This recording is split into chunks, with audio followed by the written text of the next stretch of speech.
السلام علیکم پیارے دوستوں اور بچوں، آج کی کہانی کا نام ہے سونے کی بطخ۔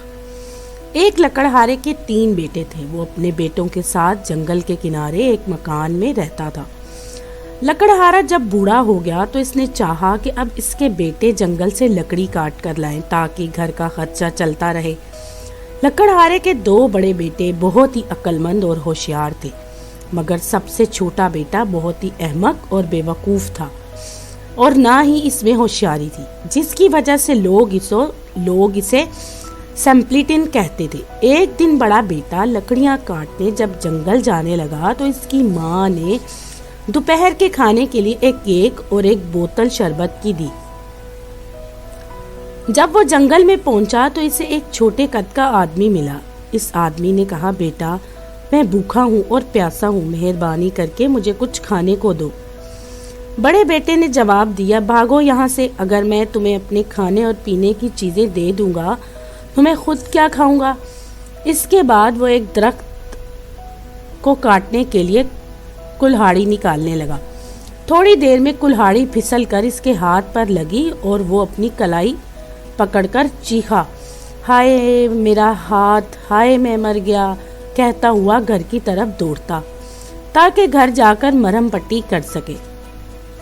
اس کی ماں نے اس کی کلائی سے خون بہتا ہوا دیکھا تو وہ پریشان ہو گئی اور فوراً اپنے بیٹے کی مرہم پٹی کرنے لگی اور بیٹے کو آرام کرنے کو کہا۔ دوسرے دن دوسرا بیٹا جنگل میں لکڑیاں کاٹنے گیا تو اسے بھی کل کی طرح کیک کا چھوٹا سا ٹکڑا اور پینے کا شربت دیا۔ دوسرا بیٹا بھی اپنے بھائی کی طرح خود غرض اور بے احساس تھا۔ وہ جنگل میں پہنچا تو اسے وہی چھوٹے قد کا آدمی ملا۔ اس چھوٹے قد کے آدمی نے کہا، بیٹے مجھے کھانا، چھوٹا سا کیک کا ٹکڑا اور ایک گھونٹ شربت پینے دو۔ دوسرے بیٹے نے کہا، اگر میں تمہیں یہ چیزیں دے دوں گا تو میرے پاس کھانے پینے کو بہت کم بچ جائے گا اور میں بھوکا رہ جاؤں گا۔ بھاگ جاؤ اور مجھے پریشان مت کرو۔ کام شروع کرنے سے پہلے اپنا کیک کھایا اور شربت پینے کے بعد وہ اپنے کام پر لگ گیا۔ اب اس نے کلہاڑی سے درخت پر چند ہی وار کیے تھے کہ اچانک کلہاڑی اس کے ہاتھ سے نکل کر اس کی ٹانگ پر لگی۔ وہ چیخا، ہائے ہائے میں مر گیا، کہتا ہوا جنگل سے گھر کی طرف بھاگا تاکہ زخم پر مرہم پٹی کرا سکے۔ ماں نے اس کی ٹانگ سے خون بہتا دیکھ کر بھاگ کر اس کی مرہم پٹی کی اور اسے بھی آرام کرنے کو کہا۔ اب سمپلٹن نے اپنے باپ سے کہا، پاپا مجھے آپ جنگل میں لکڑیاں کاٹنے کیوں نہیں جانے دیتے؟ اس کے باپ نے کہا، نہیں بیٹا، تم جنگل میں کلہاڑی سے لکڑی کاٹنے کے بارے میں کچھ نہیں جانتے۔ تمہارے دونوں بھائیوں نے تو اپنے آپ کو زخمی کر لیا ہے، اب تمہیں میں مصیبت میں دھکیلنا نہیں چاہتا ہوں۔ میں نہیں چاہتا کہ تم بھی ان کی طرح زخمی ہو کر آؤ۔ سمپلٹن نے اپنے باپ کی منت کرتے ہوئے کہا، پاپا مہربانی کر کے مجھے جنگل جانے دے، مجھے یقین ہے کہ میں لکڑیاں کاٹ کر لاؤں گا۔ آخر مجبوراً باپ نے سمپلٹن کو جنگل سے لکڑیاں کاٹنے کی جانے کی اجازت دے دی۔ اگلے دن وہ گھر سے جانے لگا تو اس کی ماں نے اسے باسی ڈبل روٹی اور ایک بوتل پانی دیا، کیونکہ کیک اور شربت ختم ہو گیا تھا۔ جب سمپلٹن جنگل میں پہنچا تو اسی چھوٹے قد کے آدمی سے ملاقات ہوئی۔ چھوٹے قد کے آدمی نے سمپلٹن سے کہا، مہربانی کر کے مجھے اپنے کیک کا تھوڑا سا ٹکڑا اور ایک گھونٹ شربت دے دو۔ سمپلٹن نے کہا، مجھے افسوس ہے کہ میرے پاس صرف باسی روٹی اور گرم پانی ہے، اگر آپ چاہیں تو یہی میرے ساتھ کھا سکتے ہیں۔ چھوٹا آدمی اس کی بات سے خوش ہوا اور سمپلٹن کے ساتھ بیٹھ کر کھانا کھانے لگا۔ سمپلٹن نے محسوس کیا کہ باسی روٹی کیک میں اور پانی میٹھے شربت میں بدل گیا ہے۔ کھانے پینے کے بعد چھوٹے آدمی نے کہا، تم نے مجھے اپنے کھانے میں شریک کیا، اب یہ میرا فرض بنتا ہے کہ میں تمہیں اس کا صلہ دوں۔ سمپلٹن نے کہا، انکل اس کی ضرورت کیا ہے؟ اور پھر چھوٹے آدمی نے ایک درخت کی طرف اشارہ کرتے ہوئے کہا، جاؤ اس درخت کو کاٹو، یہاں تم ایک ایسی چیز پاؤ گے جو تمہاری قسمت بدل دے گی۔ سمپلٹن نے کلہاڑی اٹھائی اور درخت کو کاٹنے لگا۔ جب درخت کٹ کر گرا تو سمپلٹن نے دیکھا کہ اس کی جڑوں میں ایک خوبصورت بطخ بیٹھی ہوئی تھی۔ بطخ کے پر خالص سونے کے تھے۔ اتنی خوبصورت بطخ کو دیکھ کر وہ حیران رہ گیا۔ اس نے ہاتھ بڑھا کر اس کو بڑی احتیاط سے اٹھا لیا اور جنگل سے چل پڑا۔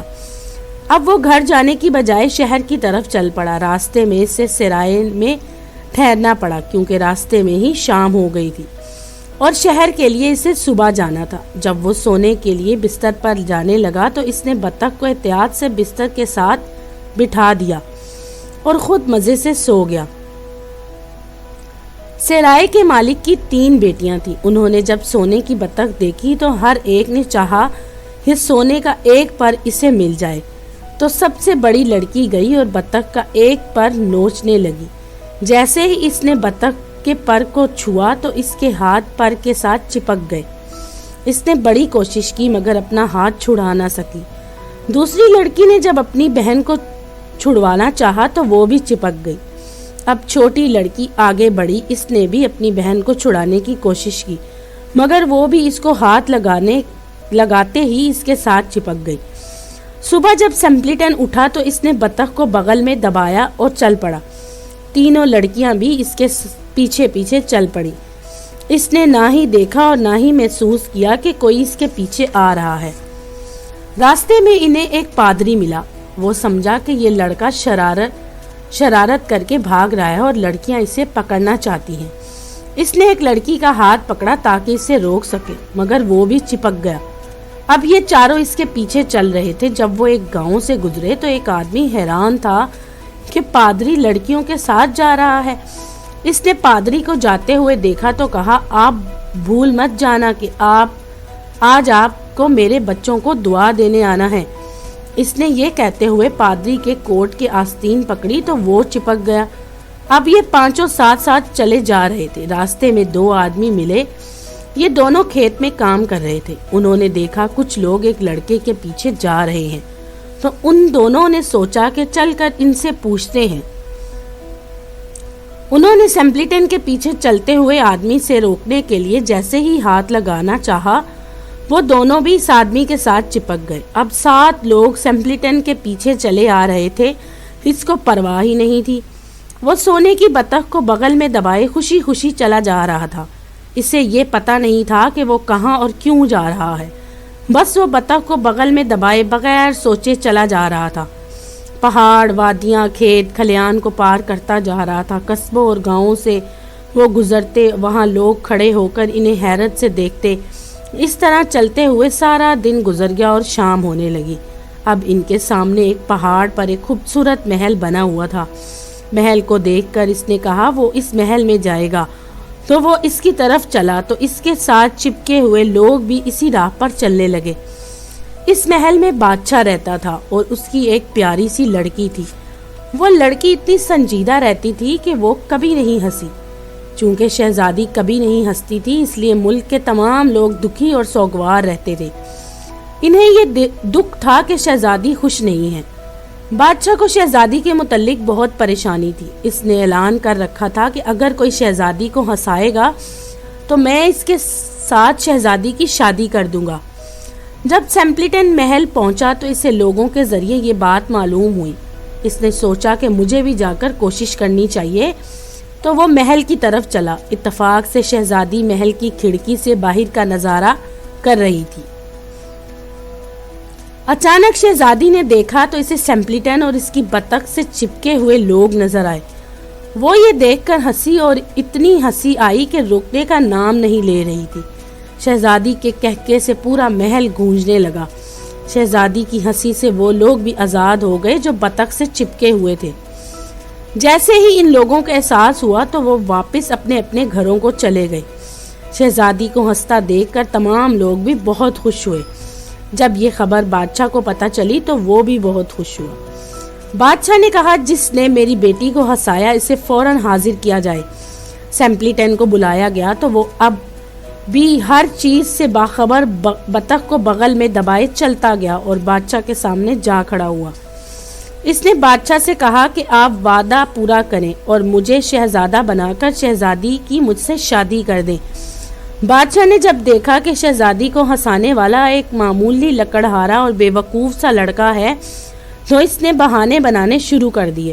بادشاہ نے کہا اتنی جلدی کیا ہے، تم میرے پاس ایسے شخص کو لاؤ جو میرے پاس رکھا ہوا سارا شربت ایک دن میں پی جائے۔ سیمپلیٹن کو اسی وقت جنگل کے چھوٹے آدمی کا خیال آیا تو وہ جنگل کی طرف چل پڑا۔ جنگل میں اس نے اسی جگہ جہاں سے اسے سونے کی بطخ ملی تھی وہاں ایک موٹے سے آدمی کو دیکھا جو بہت دکھی دکھائی دے رہا تھا۔ سیمپلیٹن نے اس موٹے سے آدمی سے پوچھا، کیا بات ہے، آپ اتنے دکھی کیوں نظر آ رہے ہیں؟ اس موٹے آدمی نے کہا، میں بہت زیادہ پیاسا ہوں۔ سیمپلیٹن نے کہا، میرے خیال میں آپ کی مدد کر سکتا ہوں، اگر آپ میرے ساتھ چلو تو بہت سا شربت پینے کو ملے گا۔ وہ دونوں بادشاہ کے محل کی طرف چل دیے اور جب وہ بادشاہ کے محل میں پہنچے تو سیمپلیٹن نے موٹے آدمی کو بادشاہ کے دربار میں پیش کیا۔ بادشاہ نے اسے ایک بہت بڑا سا پیپا دیا جس میں شربت بھرا ہوا تھا۔ موٹے آدمی نے پیپا اٹھایا اور سارے کا سارا شربت پی لیا۔ اس نے 6 پیسے بھرے ہوئے تھے۔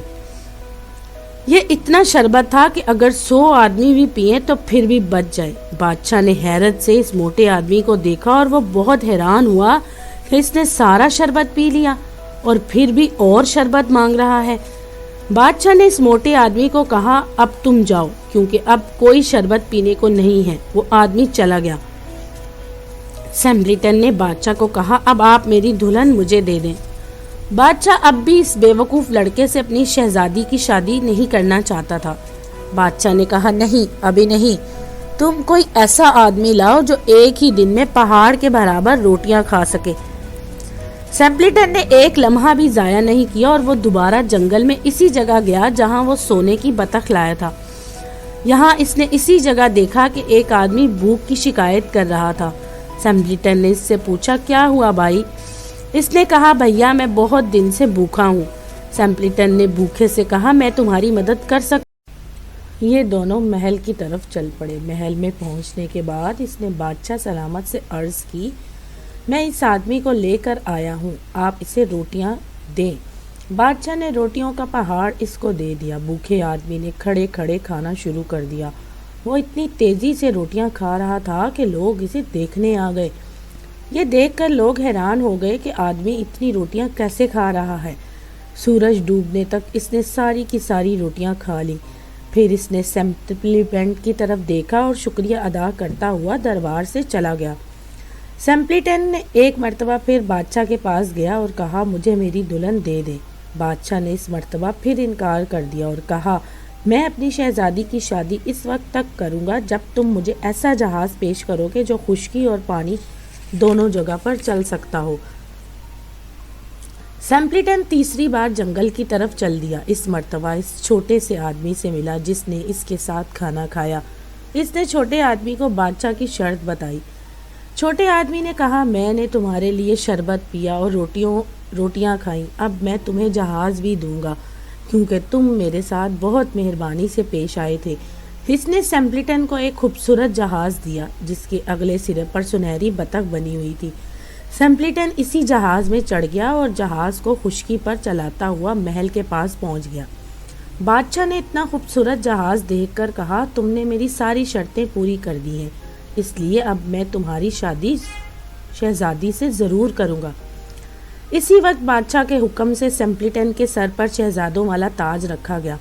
تاج پہن کر وہ بالکل شہزادہ لگ رہا تھا۔ اس کے کچھ عرصے بعد بہت دھوم دھام سے شہزادی سے شادی کر دی گئی۔ جب وہ دلہن کو لے کر چلا تو سونے کی بطخ ان کے آگے آگے چل رہی تھی۔ ان دونوں کو رہنے کے لیے ایک خوبصورت محل بھی بادشاہ نے بنا دیا۔ اس محل کے ایک کونے میں سنہری بطخ کے لیے خصوصی گھر بنایا گیا۔ سیمپلیٹن نے اپنے ماں باپ اور بھائیوں کو بھی اپنے پاس بلا لیا۔ جب وہ آ گئے تو ان کو رہنے کو اچھا سا گھر اور نوکر بھی ان کی خدمت کے لیے رکھے۔ اس کے والدین سیمپلیٹن سے بہت خوش ہو گئے۔ جس بیٹے کو وہ بہت بے وقوف اور نکما سمجھتے تھے وہی ان کے بڑھاپے کا سہارا بنا۔ تو دوستو، اگر آپ کو یہ کہانی پسند آئی تو میرے چینل کو لائک اور سبسکرائب ضرور کیجیے گا۔